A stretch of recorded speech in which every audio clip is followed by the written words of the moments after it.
Okay, आज हम matter cover करेंगे ग्रामीण डाक सेवक जीटीएस में कंपैशनेट अपॉइंटमेंट का।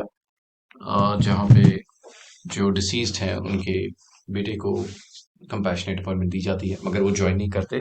और फिर उनकी फैमिली अप्रोच करती है कोर्ट में कि उनकी जो डॉटर है, जो उसकी उनको जो कंपैशनेट अपॉइंटमेंट की पोस्ट है उस पे उनको अपॉइंट किया जाए rather than their brother. So this was the sole point of controversy involved. आइए देखते हैं कि इस जजमेंट को कोर्ट ने कैसे डील किया है।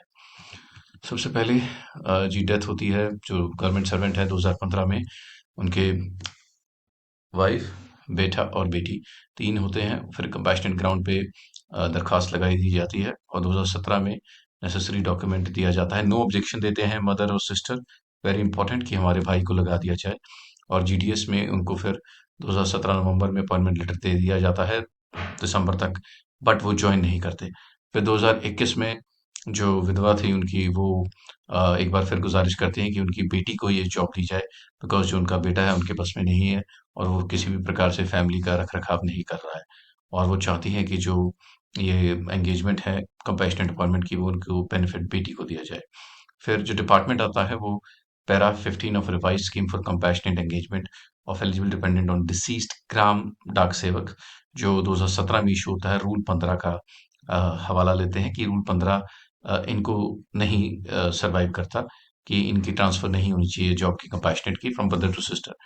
सो इसमें कंडीशंस दी जाती हैं। He or should strive career like any other GDS for future advancement. Any engagement made on compassionate ground cannot be transferred to any other person.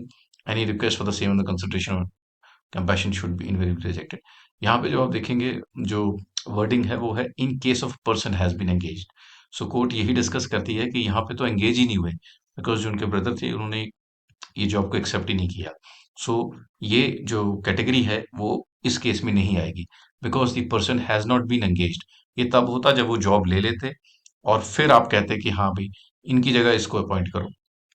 और बाकी कोर्ट को ये बेनिफिट रहा कि जब इनके जो ब्रदर थे उनका क्लेम इन्होंने किया है, उस टाइम पे they have found them suitable, यानी कि कंपैशनेट अपॉइंटमेंट का claim was found to be suitable for the family, कि इनको जरूरत है। और बाकी जो जजमेंट है आर वसूलिया की भी, honourable high court of Madras की कंपैशनेट अपॉइंटमेंट पे जो मोस्ट यूज्ड हुई है, जहाँ पे सर्वाइविंग मेंबर्स में जो फैमिलीज हैं मेल या फीमेल, उसमें डिस्कस किया है लॉ पॉइंट को कि किन को ये जॉब दी जानी चाहिए कंपैशनेट अपॉइंटमेंट की। सो यहाँ पे लॉ पॉइंट भी डिस्कस हुआ है। It is the obligation of family to get the daughter married, but if the daughter was to employed with the government, prospects of getting married in quick time may be bright enough. So हमारी sociology के background में ये सब judgements पास हुई, और situation circumstances देख के ही फैमिलीज की कंपैशनेट जैसी अपॉइंटमेंट जैसी स्कीम आई है। So we are the full opinion that the choice should be left with surviving members of the family, government servant with no eligible person that regard to be deserve to be adopted. यानी कि हमेशा से families का, individual का task रहेगा कि उनके घर से कौन कंपैशनेट अपॉइंटमेंट की सुटेबल जॉब ले सके।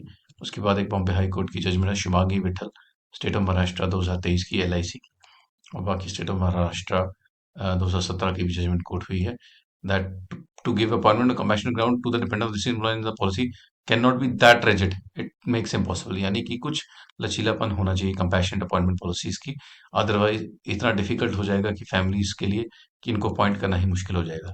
तो फिर कोर्ट ने इन सारे फैक्टर्स को कंसिडर करके रिस्पोंडेंट को जो ऑर्डर था, जो रिफ्यूजल का, उसको क्वैश किया, और एक बार फिर डायरेक्ट किया कि आप जो उनके सिस्टर का क्लेम है उसको देखें, और 3 महीने के अंदर आप इसको नीडफुल को कर दिया जाए। सो एक बार फिर क्या ट्रिब्यूनल की तरफ से रिलीफ आई कंपैशनेट अपॉइंटमेंट में, और जो बेनिफिट था वो जितने डिजर्विंग फैमिलीज हैं उनको मिला। होप आप लोगों को वीडियो पसंद आई हो, आपको टॉपिक पे क्लैरिटी मिली हो। मैं ऐसी वीडियोस लाता रहूंगा। मेरे चैनल को लाइक सब्सक्राइब जरूर कीजिएगा। Thanks for watching. Thank you.